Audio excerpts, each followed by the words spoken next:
एक मौके पर हजरत अबू मूसा अशअरी रज़ियल्लाहु ताला अन्हु फरमाते हैं, हुजूर ने फरमाया तुम में से हर एक के ऊपर सदका वाजिब है।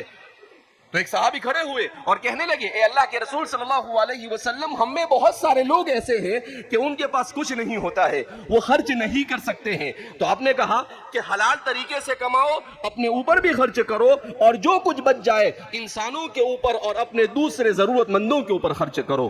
तो फिर एक सहाबी खड़े हुए और कहने लगे, ए अल्लाह के रसूल सल्लल्लाहु अलैहि वसल्लम, अगर किसी के पास ऐसा न हो सके तो आपने कहा कि वो किसी जरूरतमंद की मदद करे।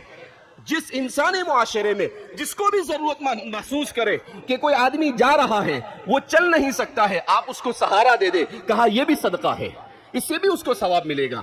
तो फिर किसी ने कहा अगर कोई ये भी ना कर सके तो आप सल्लल्लाहु अलैहि वसल्लम ने कहा कि अपनी जात से अल्लाह की किसी मखलूक और किसी दूसरे इंसान को तकलीफ न पहुंचाए।